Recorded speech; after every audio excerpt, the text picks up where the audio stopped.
y bienvenidos a la Daily Hustle. Soy Enrique Byrnes y presidente de su mejor cerveza. No abate por No Filter Network. Miguelito San Dieguito, not with us today. Will the Thrill Clark, not with us today. But as we do each and every single morning when we come on here, we properly salute our boys and each and every one of you. Yes, yes, yes, yes, yes, yes, yes. Woo! Remember this, folks. When we are juiceful, we are useful.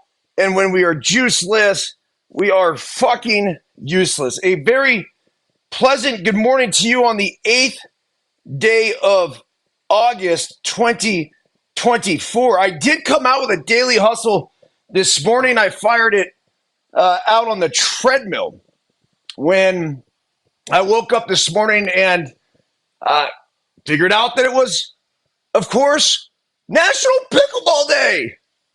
So I figured it was worthy of calling attention to that. The email that went out, and by the way, if you are not signed up for the Daily Hustle electronic email communications, go to ericburns.com, and I believe there is a sign-up link there.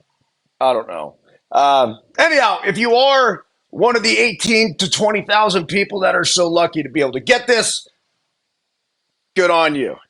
It's always worth sharing as well. Okay, buenos dias. Today is Thursday, August 8th, 2024, and it just so happens to be National Pickleball Day. Pickleball was created in 1965 by a couple buddies on a family vacation trying to entertain themselves and their families. They had access to a badminton court, but no shuttlecock. Yeah, that's the word. No shuttlecock. Oh, the inner 12-year-old in me. Yes. I'm not even sure if it's called a shuttlecock. It should be a shuttlecock. I don't know. It's the birdie. That's it. So they decided to experiment with different rackets and balls before settling on a wiffle ball and ping pong paddles. Since then, the paddles and the rules, as well as the sport, have evolved into one of the most entertaining, competitive, and intellectual and socially welcoming sports that I've ever played. To no one's surprise, who has played the game at a relatively high level for multiple years now, pickleball reigns as the fastest growing sport in the world. It also just so happens to be on the list of racket sports, including tennis and ping pong, that is said to potentially increase lifespan by up to 10 years. Daily Hustle quote of the day: a man must not deny his manifest abilities, for that is to evade his obligations. I really like this one. That's William Feather. He was a author. Read about him this morning a little bit. Before I drop quotes of, say, somebody like a William Feather, I like to do a little research. But he wrote several books. I believe wrote for the Chicago Tribune. Lived from the 1880s to the 1980s. So lived a very long life. William Feather, Double Sky Point, we salute you. Daily Hustle translation: we're all given different talents at birth. We then spend our lives developing those talents and ideally come close to fulfilling our potential through a commitment to excellence and the arduous work that will allow us to achieve it. Ultimately, our duty as human beings is to do everything in our power to leave this world better than we found it by providing value through our trained skills as well as our relentless positive words and actions. It's not our right, it's our fucking obligation. See you on the courts. EB. All right, so there that was. How cool that, here's something that was created in 1965. I felt like it gained popularity in the 80s, even though I didn't know what the fuck it was. But it made a little bit of a run then, and then right around COVID is when pickleball picked up everywhere. And the reason being is that they were shutting down public parks. So what a lot of people did was actually, hey, let's do this in our driveway. So they came up with makeshift pickleball courts, and I think a whole new generation of pickleball players was born.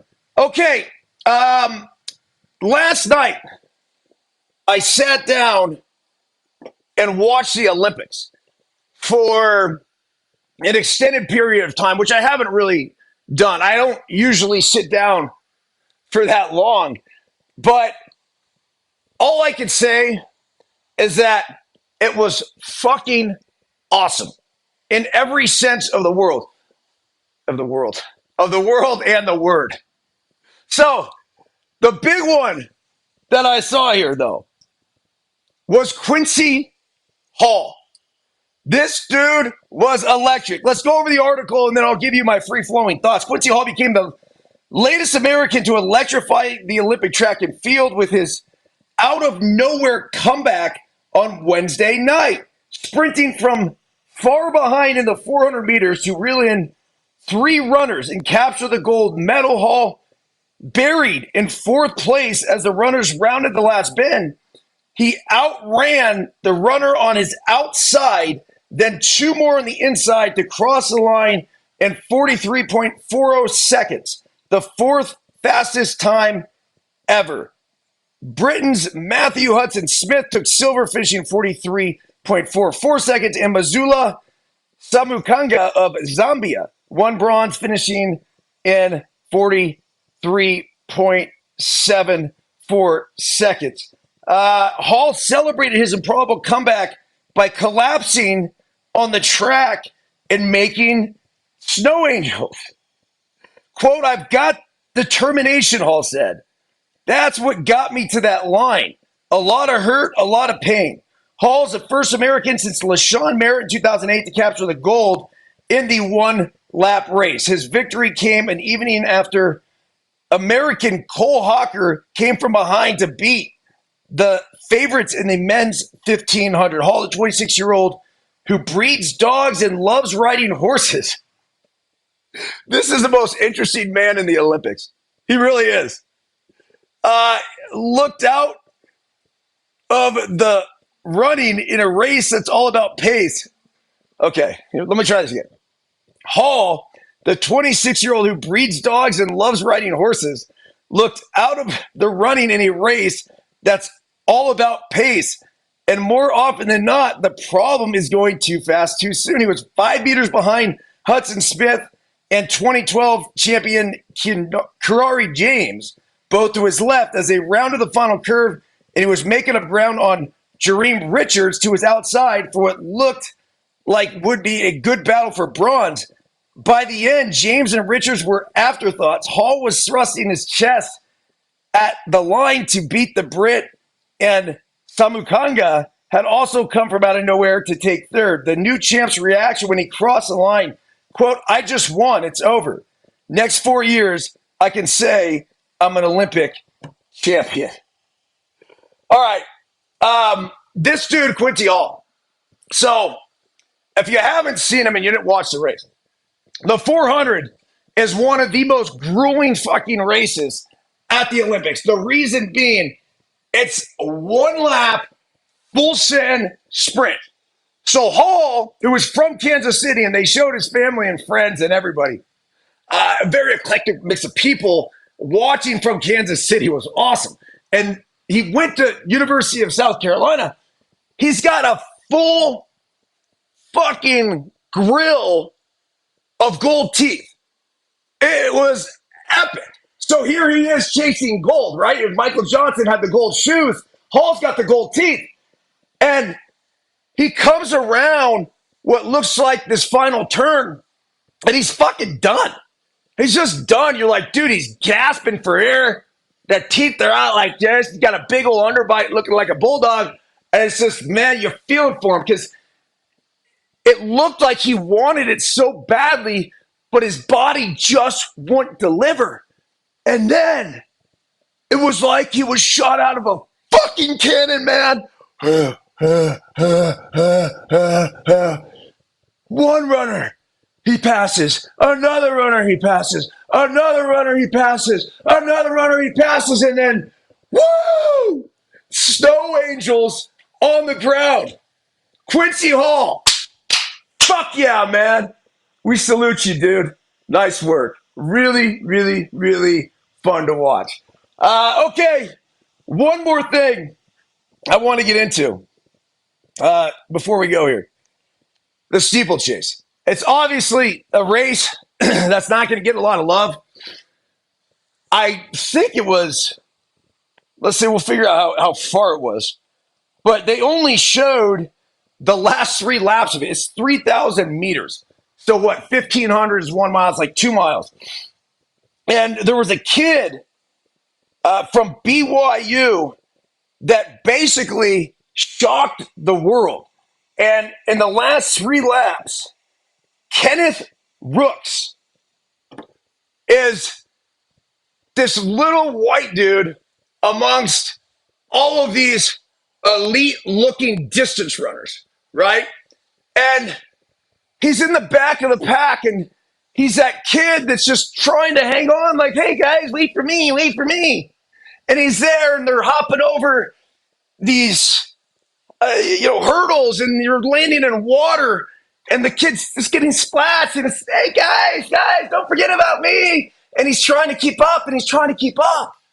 And then all of a sudden, they get to the last lap, and Rooks comes out of nowhere to the outside, and he fucking takes the lead. And now here's the little kid. And he's going, and he gets a sizable lead. And these other guys, these elite professional runners, the best in the world, they're like, oh, fuck. And so they're chasing him down. Well, they finally catch up to him. One dude takes the lead. But Rooks holds on for silver in what was one of the most dramatic finishes to any race that I've ever watched in my life. So Kenneth Rooks, the kid from BYU, congratulations, man. You did us proud. That's some Prefontaine shit right there. Taking that lead in the last lap. Just really cool. Really, really enjoyed those 2 things. And then lastly here, Bobby Witt Jr. I talked about him the other night, but this dude is so next level. He literally is making the claim of being the best player in baseball. And I'm not even sure how close it is. You could say Aaron Judge is the best hitter. I'll listen to that argument. But not only is Bobby Witt Jr. hitting 340 something, his incredible 25-game streak, but this guy's doing it in the clutch. He's doing it to help the Kansas City Royals actually be relevant this season. He's one of the best defensive shortstops in all of the big leagues. He runs the bases like a fucking savage. He's one of the fastest dudes in all of baseball. Last night, Bobby Witt Jr., 2, not 1, but 2 homers. And then, of course, the MVP chance came raining down, and well deserved. All right, I got a pickleball game this morning, but I want to fire it on here and put those free-flowing thoughts out there. By the way, we're sponsored by Bet Online, the #1 online gambling destination. Go to Bet Online today to lay all of the action, get the latest news, scores, odds, and predictions at Bet Online. They got live odds after you're done with that. If you want to hang around for a little blackjack in the casino slot games, they got it all for all of you degenerates that just love gambling. Don't forget to put in the promo code BLEAV, capital BLEAV, to get 50% off your first deposit. Bet Online. The game starts there. All right. Load up, everybody. Have a fantastic day. Back at you with the Daily Hustle tomorrow.